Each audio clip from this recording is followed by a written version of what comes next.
This is the Hidden Killers podcast with Tony Brueski. Featuring author, psychologist, and daily contributor, Shavaun Scott. We continue to learn more and more about Sean Diddy Combs and his personality and his penchant towards violence.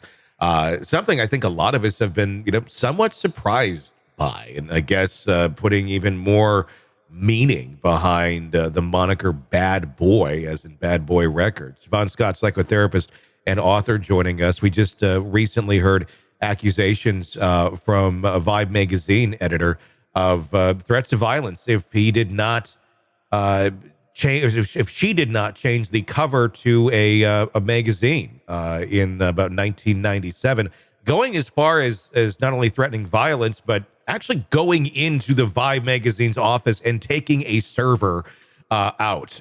Just, hey, we're going to take this because we're bad boy for life.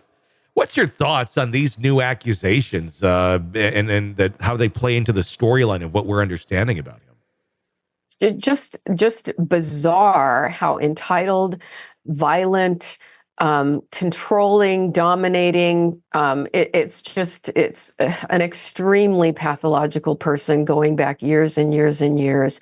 And it does fit with the recent revelations about him and all the other things he's accused of doing. It really does. I mean, obviously there's the federal investigations that are going on into sex trafficking and the abuse. So we saw the Cassie video not that long ago. Homeland Security raiding his homes. His home's now apparently on the market. I don't know if he's needing money for a journey, but he has money. But he's been out there as well, living his life. Right now, I was surprised to see he's in Italy as of the date of our recording here. How concerned should authorities be on this, that he's out gallivanting around the world when there's these life-ending charges basically sitting in front of him? Or not charges yet, but possible charges. Yeah, I saw an image of him out river rafting and having a great time. I mean, it's bizarre. And to what extent is he a flight risk? Yes. Can he take off and disappear? It really is strange. And again, the guy has a very different way of being in the world than the rest of us. That's what I'm wondering here. Is he a flight risk, or does he have such an ego to him where he thinks he's unstoppable? He'll come back and face the charges if there ever are charges. Again, he's innocent until proven guilty. There's no charges that have been brought as of this moment in time. But knowing what we know about him is narcissism, these allegations of the abuse and this insane stuff with Vibe magazine in the 90s. I mean, it doesn't all happen in a vacuum. I'm guessing there's a hell of a lot more stories out there that we don't know about. Is this the type of person who would disappear into the night when we're talking about a psychological profile of someone?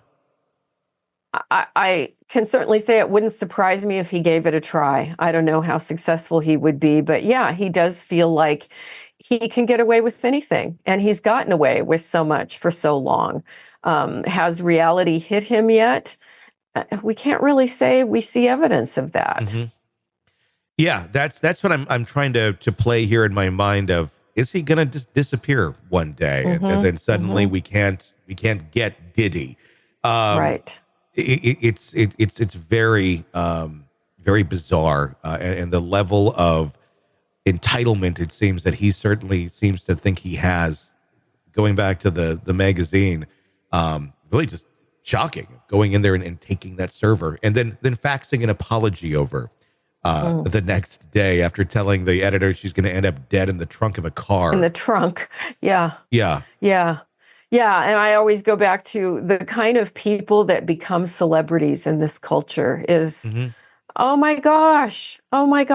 It's just, when we think about presidents and we look at Jimmy Carter and his life of service and, can we celebrate people like that rather than the psychopaths among us? And that's an interesting thing because, Carter was president a little bit before my time. But, and just growing up, he was always looked, it's not a great. He's been the best example of a human being I think we've seen of 100%. Any president for the most part, in my lifetime. But yes, not the most effective at being a president, one could argue, but yes, does our culture enable this? Does our culture celebrate, again, I'm not trying to just keep using the moniker bad boy, but the bad boys of life that are just toxic human beings because we can't stop watching what the hell they're going to do next. Yeah. I think there's a big element of that. And there's this admiration for people with power and for women.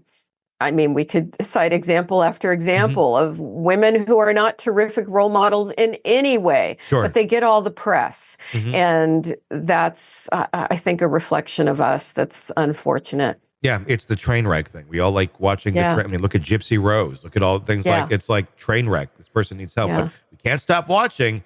And certainly it's hard to take our eyes off of what the hell's going on here with Diddy right now as well. Want to listen ad-free? Want advanced access to all of our interviews before anyone else? Become a True Crime Today Premium Plus subscriber on Apple Podcasts. You get every episode commercial-free. So you can binge on true crime until you can binge no more. Search True Crime Today Premium Plus on Apple Podcasts now, or go to our podcast page and sign up now. More of the Hidden Killers podcast next.